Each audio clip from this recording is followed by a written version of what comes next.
Andin mengayuh sepedanya dengan cepat-cepat, ya tanpa disadarinya, jalan itu berbelok ke kanan.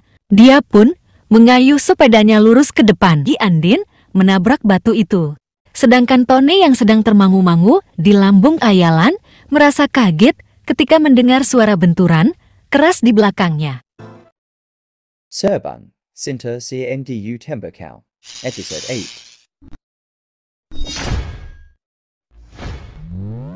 Tony yang sedang termangu-mangu di lambung ayalan merasa kaget ketika mendengar suara keras di belakangnya.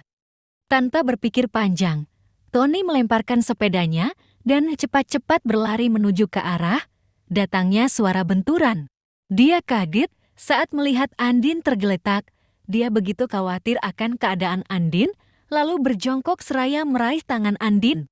Lalu dipapah dan ditarik lembut agar Andin bisa duduk. Tony melihat apa yang luka di bagian-bagian kaki dan tangan. Andin seraya bertanya. Dengan suara bergetar dan tergugup-gugup Tony bertanya, "Maaf, ada yang bagian mana yang sakit? Ayo kita ke klinik yang mana yang sakit?" Lalu Andin menjawab, enggak ada. Yang sakit kok ini, cuman luka sedikit enggak. Apa-apa saya bisa berdiri sendiri sambil menundukkan kepala malu tak berani menatap tatapannya Ton. Dan kita pindah aja ke tempat yang melegaan, maaf akan saya bopong aja, ya takutnya kaki kamu masih sakit. Tony berjongkok lalu membopong Andin ke tempat yang agak lega.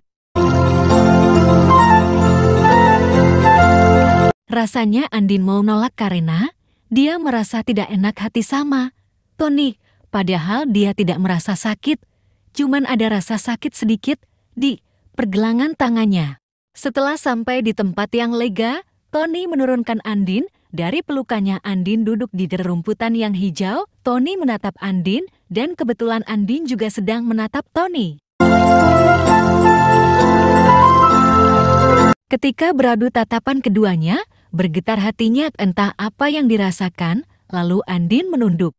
Lalu Tony berdiri sambil melihat sepedanya yang tadi dia lempar seraya berkata kepada Andin, "Din, kayaknya sepeda kamu sudah tidak bisa dipakai karena tadi nabrak itu, jadi saya bonceng aja ya sampai rumah, biarkanlah sepeda itu di situ punya kamu.